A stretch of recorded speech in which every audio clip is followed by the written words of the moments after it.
అరే లేవండ్రా బాబు, ఏటి చేస్తారు పొగులంతా పనుకొని ఏం చేస్తారు? పదాం రండి, పదాం వెళ్ళాం, వేటకి వెళ్దాం రండి, పేడ వేటకి వెళ్దాం రండి. ఇదేంటి పేడ వేటకి వెళ్తున్నాం అంతే, మరి వేటకి వెళ్ళాలి. కోళ్ళ గంపలు 2 ఏళ్ళు 3 ఏళ్ళు మీకు బాళ్ళకి రావాలంటే వేటకి వెళ్ళాలన్నమాట. మా చిన్నాయన వాళ్ళ తిప్పు దగ్గరికి అయితే వచ్చినాను పేడకి. మా దాంట్లో లేదని అనుకోవచ్చు, మా దాంట్లో లేదబ్బా, ఎవరు తీసుకెళ్ళిపోయినాడు అలకడానికి ఇంటి ముందర.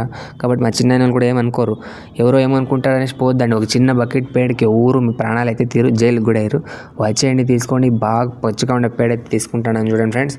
తీసుకునేది బకెట్లోకి వేసుకుంటా ఉండాలి అంతే. ఆ ఎత్తుకొచ్చిన కప్పు కూడా నాది కాదు, ఎక్కడో దావలో దొరికిందని ఎత్తుకొచ్చిన అనమాట. పేడ కోసం ఎత్తుకొచ్చినాను. బకెట్ అయితే మాది ఏమనుకోవచ్చు, మళ్ళీ దాన్ని దొంగిలించుకొచ్చాను కొద్ది అట్లేంలే. తీసుకుంటా ఉండాలి అంతే, తీసుకొని వేసుకుంటా ఉండండి. వేసుకున్నాను. ఇంకోటి ఏమంటే కోళ్ళకి కలుపుకోవాలి పెయింట్, న్యాచురల్ పెయింట్ చేయాలి అంటే మీ దగ్గర గంజి ఉండాలి, ఆవు గంజ. ఇంకోటి చూడండి, నేను వేసేస్తున్నా ఎక్కువ వెంట్రుకలు అనేసి, ఊరికే వేస్ట్ ఎందుకు చేయడం. అందుకే ఆవు గంజి ఉంటే రెడీ అయిపోతుంది. చూడండి పేడ గ్రీన్ కేక్ని తీసుకొచ్చేయడం, డైరెక్ట్గా పని అయితే షురు చేసేయాలన్నమాట. గంజి లేకుండా నీళ్ళు పోసారంటే అన్నాళ్ళు పనికి రావు అవి. గంజి అయితే కొంచెం స్ట్రాంగ్గా ఉంటుంది. గంజి పేడ రెండు కలిసి పెయింట్గా తయారు చేసినారో బాగుంటుంది. చూస్తున్నారు కదా, ఎట్లా ఇంటికి పెయింట్ కొట్టినా కూడా ఉండిపోతుంది, అట్లుంది. మీరు కూడా చేసుకోండి, ఎప్పుడైనా కానీ ఫాలో చేయండి. చేసుకోండి అబ్బా, నా ఇంత కష్టపడి చేస్తున్నా కదా, వీడియోలు ఫాలో అయితే చేసుకోవచ్చు కదా. ఏం మీకు తొందర, ఏం ప్రాబ్లం ఏమవుతుంది చెప్పండి. చూడండి, అలా కలుపుకునేది క్లీన్గా కోటింగ్ చేసుకోవాలి. ఇంటికి పెయింట్ కొట్టినట్లు జెల్ అంటారు, కోళ్ళ గంప అంటారు, అట్లా ఏం మీ భాషలో ఏదంటారు అదంతా క్లియర్గా కింద నుంచి టాప్ టు బాటమ్ పైన వరకు అంత క్లియర్గా పెయింట్ అయితే కొట్టుకునేసాయి. కొట్టుకుంటా అంటే చూడండి, ఇప్పుడు చూడడానికి కూడా ఎంత చక్కగా కనపడుతుంది. ఇంకోటి ఏమంటే ఇట్లా పెయింట్ కొడతాం కదా, పెయింట్ కొడితే ఏమవుతుందంటే లూజ్గా ఉంటుంది. అది జెల్ అనేది లూజ్ ఉంటుంది.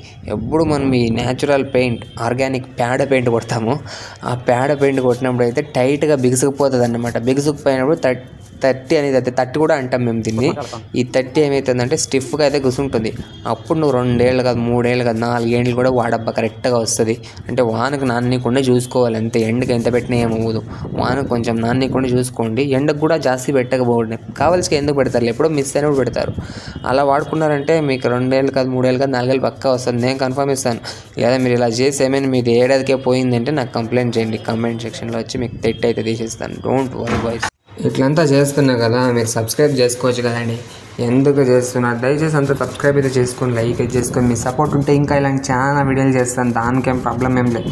చూడండి, ఇట్లా పైన కొట్టుకున్న తర్వాత నోపులు కూడా కొట్టుకుందాం. నోపులు కూడా పెయింటింగ్ అంతా కొట్టిన తర్వాత ఏమైపోతుందంటే గట్టిగా అనేది అయిపోతుంది. ఎలా కొట్టాలంటే చూడండి, ఇప్పుడు చూస్తున్నారా, ఇలా కొట్టేయాలి. అది తట్టదు, కోళ్ళ గంప కాదు, ఏందో బుట్టిలాగా కనపడాలన్నమాట. అలా చేసుకున్నారంటే దీనివల్ల అది ఎత్తుకుపోయి ఇంట్లో పెట్టండి. ఎండకు పెట్టండి 3-4 గంటల సేపులు. తర్వాత బాగా గట్టి పడుతుంది. లైక్ అయితే